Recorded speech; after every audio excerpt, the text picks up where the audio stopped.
Good morning, everyone. Today is Sunday, August 18th, and today is the weekly update to all of the Defiance high income ETFs.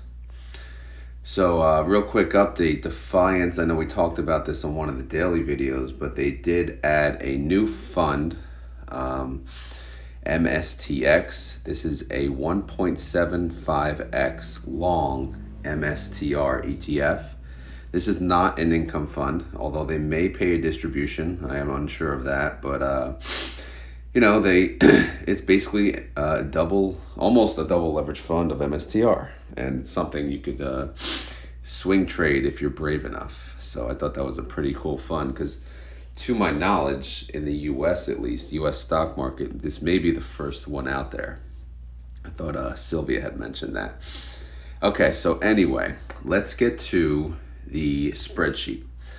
So no update really. Obviously, we talk about the declaration date yield tab all the time, but all this means is this is, the yield for each fund as of the declaration date based on what they're paying. And here are their averages, which of course I can cover is QQQY 59%, JEPY 43%, IWMY 73%, SPYT, QQQT always 20%, so no change there, and USOY 56%. So, good variety. SPYT and QQQT, they pay much lesser yield because I would say, their capital is much safer. The way they trade, your capital is in a much safer spot than versus the other four. So, that's really the difference. So you get to choose, how brave you are, what yield you need, how you want it to work, etc. So let's get to the trades. So how are we doing? So the month started off awful, right? There's no way around that. There's no way to sugarcoat that. It was just bad, right? Because they paid their latest distribution. This is QQQY, by the way. They paid $250 based on the reverse split, of course. They announced the last distribution before the reverse split, so obviously it was a third of that. So post reverse split, this is how it shows, $250. So since then they were in the negative. It wasn't until August 14th where they actually flipped positive. So they did make a massive comeback. They were all the way down to a negative $1.76. And then from there, they made 52 cents, some big days. They made 44 cents, 33 cents, 26 cents, 27 cents. They made 22 cents, 28 cents, and 12 cents.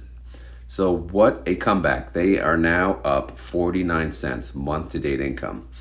However, the recovery rate is only at 19%, because keep in mind, these numbers, in the past would have been more impressive based on a lower price. But since the price is a little higher, you're dealing with more money, per share. So we're looking for bigger numbers. So they are currently at a month-to-date income of 49 cents, which is a 19% recovery rate from the latest distribution. Obviously, it's not fantastic, but it's much better than negative $1.76. So it was a good turnaround. So far, QQQY, at least as of the last close, it was at 39.60. And what do we got here? So their total return, this is from inception with distribution plus capital, no drip. They have a total return of 11.45%. So that's the update on QQQY. Now, if we go to JEPY, zoom in as well. They started off their month, just the same, awful. So they got all the way down to the negative $1.50, right? And then they did the turnaround as well. So they made 12 cents. They made 35, 27, 17. Last week, pretty good week. They made 26 cents. They made 18 cents. They made 29 cents. And they made 17 cents. So they are up 22 cents month-to-date income for the month of August. We're halfway through approximately, and their recovery rate is 13%. So not that great, but still better. we flipped positive. That's the important part. So let's be grateful of that. Total return from inception, JEPY, is up 11.34%. So kind of in line with QQQY. QQQY was 11.45%. Okay, so now IWMY, the problem child of the group. So they, same thing, they started off the month terrible. Their worst point was a month-to-date income. Is it raining? Yep, it's raining again. That sucks. I'm supposed to run today. All right, so month-to-date income was down to 256. And then they did, a similar, almost turnaround, but not quite. They made 40 cents, and then they lost 24. They made 47, they made 20, and then they lost 18. Because again, this is IWMY's trades against the Russell. The other two trade S&P and NASDAQ. So sometimes those are in line, more cases than not. The Russell kind of does its own thing. And then they made 31 cents, 7 cents, 36, and 21. Good numbers. However, month-to-date income still in the negative, right? Because they were all the way down negative 256. So they need some big hitter numbers to get out of that hole. So since they're in the negative, obviously the recovery rate is negative 36%. However, their total return is number one. Their total return, they are up 12.97% from inception with distributions. So again, that's what you want to look at with these funds. Because if you look at just the price, you'll never invest in these funds. If you look at the total return, you may have a different opinion about them. All right, so that's IWMY. Let's look at SPYT. All right, see if I can get it on one page. Zoom in, zoom out. Nope, zoom out. There you go. All right, so SPYT, same thing. They started the month pretty bad. Their latest distribution was 33 cents. SPYT did not have a reverse split. Only QQQY, JEPY, IWMY had a reverse split. So all these funds going forward, we don't have to talk about reverse split. All right, so they were all the way negative 92 cents. And then they made 23 cents. They made 11 cents. They made 44 cents. 44 cents in one day for SPYT, that's pretty damn good. Then they made 6 cents, 2 cents, and then last week they had a pretty good week. They made 27 cents, they made 10 cents, 27, and then 4 cents. Month-to-date income is 40 cents, which is greater than their latest distribution, so they have a full recovery rate. In fact, they recovered, 100%, and then on top of that, an additional 21.2%. So that's pretty damn good. Their total return from inception, they are up 6.94%. So yeah, you can say, okay, SPYT, I'll invest in them. They have the safer NAV. But if you look at the total return, it's almost, it's like half.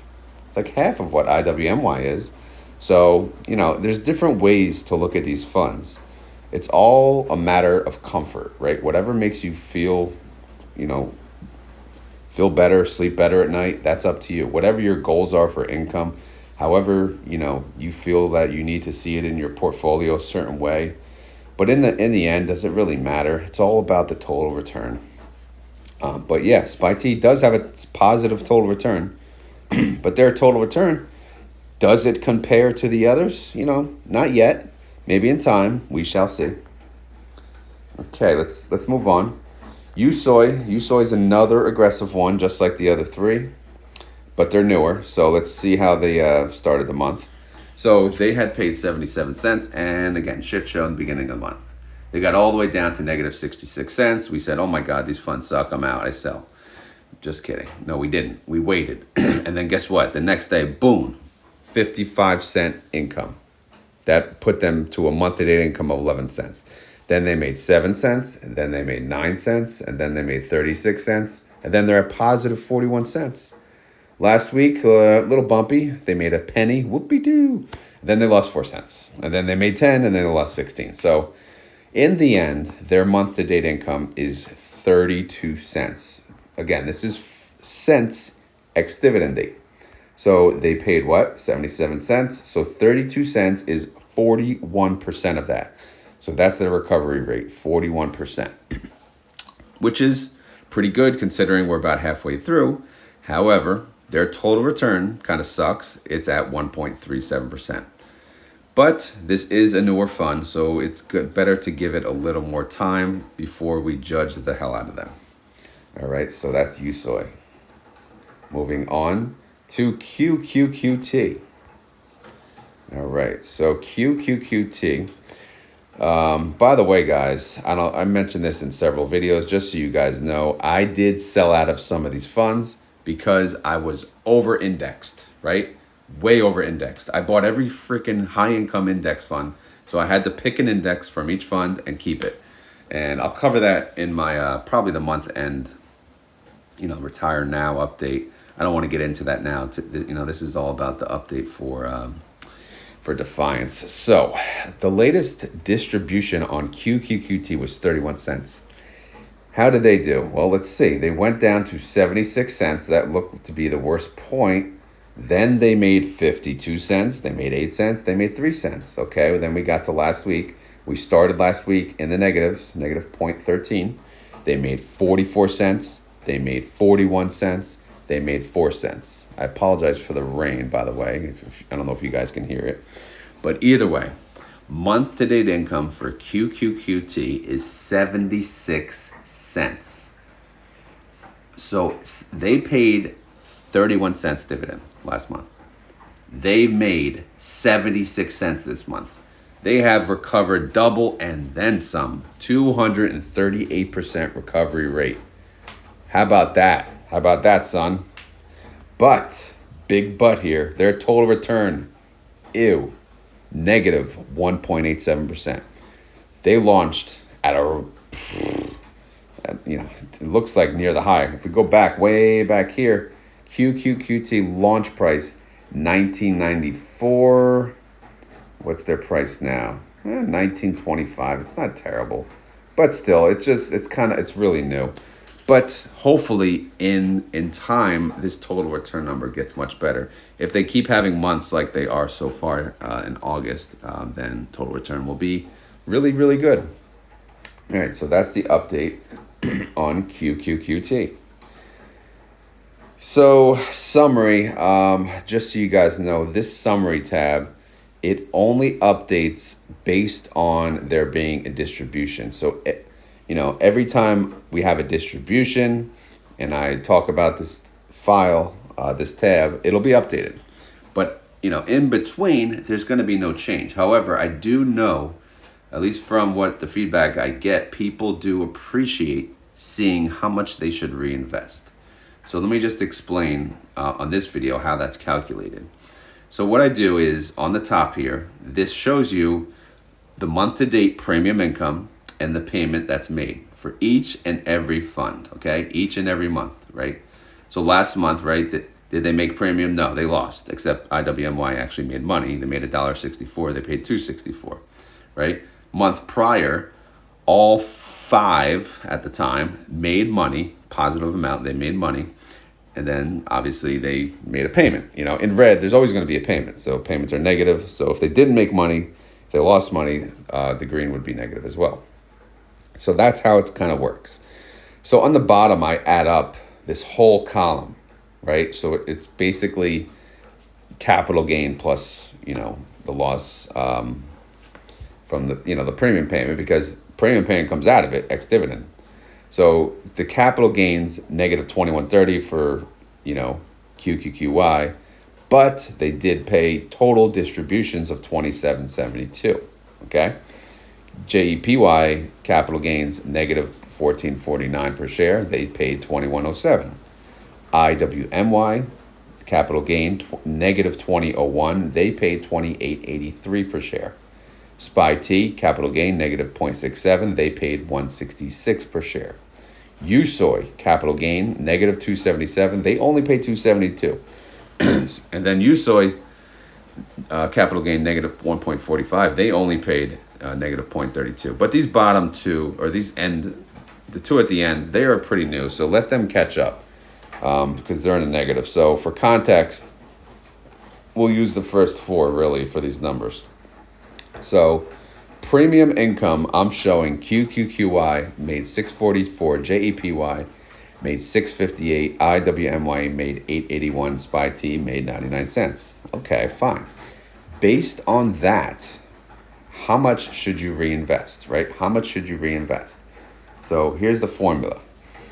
100% minus C35, which is the premium income, 642 for QQQY, divided by C33, which is the distribution, right? So basically we're saying, we're taking, all right, how much premium did they make in comparison to how much they paid from inception? And it's approximately 23%. So we took that 23%, and that's why the 100% is there. So you do 100% minus 23%, and you're showing, okay, that's 77%. So since they made 23% of what they paid out, the calculator or the calculation shows that you should put back in 77%, because they make, from historical data, they have made 23% of what they paid. So since they did not make the other 77%, that's why we're saying that's the amount you need to reinvest to essentially keep this whole, right? If that makes sense. Or keep your capital whole, which again, that's nearly impossible the way these funds work, but it could certainly do a healthy balance. So that's the whole point of the amount to reinvest column. So in the end, the amount to reinvest on QQQY is 77%, JEPY 69%, IWMY 69%, and SPYT 40%. So I'm not going to talk, like I said, about the other two because not enough experience, plus they're in the negative. So that's basically it. Leftover yield, I forget what I did with that. That's a massive formula. I'll have to get into nitty gritty with that, but it's basically showing how much you're keeping. So yeah, that's basically the update. Again, I just have launch price of as of last payment, actual price, things like that. But that's just informational. So this is again, this is the update of the summary. Now status, I decided to do something a little different this week. I always update it and I kind of forget, like, oh, did the shares go up? Did they not? I decided to update the outstanding shares during the video. Everything here is a formula, right? So the ETF price, formula. Index price, formula. Net asset value, formula. All I have to do is plug in the outstanding shares. This is supposed to be a formula, actually, but it doesn't work, so whatever. I update it manually so I can actually see what the result is. All right, so first, let's look at QQQY on the website, and let's see what their outstanding shares are. So all you do is click on QQQY, and you get it here. Keep in mind, this is different how I get it from YieldMax, because YieldMax, I go to the outstanding holdings. That always has the up-to-date outstanding shares. Their website is never current. So I do not know. I can't get the outstanding shares from QQQY Holdings export. So I do have to get it from the website. So this may or may not be fully updated as of the Friday close. But either way, they are at 5,083,308. Okay, 5,083,308.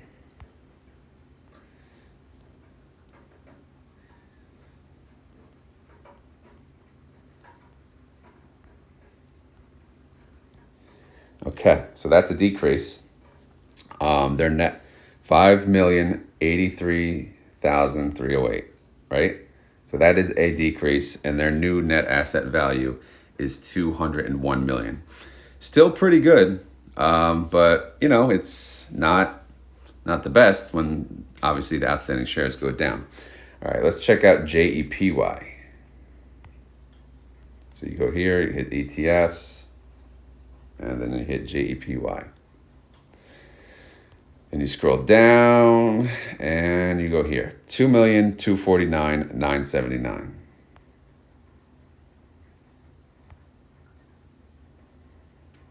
Wait, what the hell?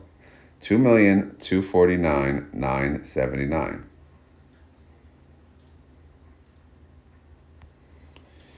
No change? Is that even possible? Okay, unless I updated on accident yesterday. But if not, there's no change. All right, let's see what IWMY looks like. I did start to update them yesterday, then I undid them all. 3,041,648 decrease.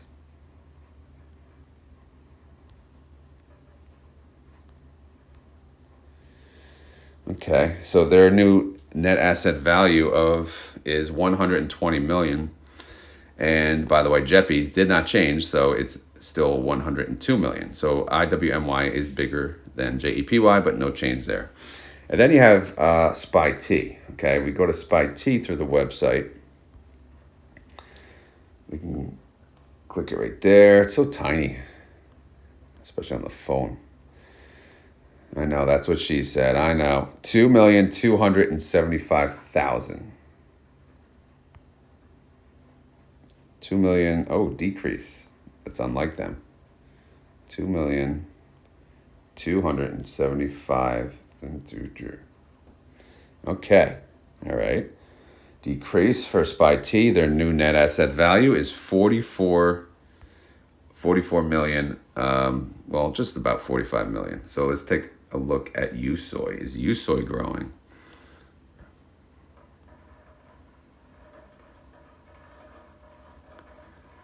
Fat finger. This is amazing. I'm doing this and not screwing up. All right. Shares outstanding for USOY, 700,000. Same, 700,000, no change. So net asset value for them, 12.2 million. And then last but not least, QQQT. All right. I don't know if you guys like me updating this live, but it's just a better way for me to tell you if there's an increase or decrease in outstanding shares, because that's important over 1 week. Outstanding shares for QQQT, 650,000. Okay, that's an increase. Plug it in.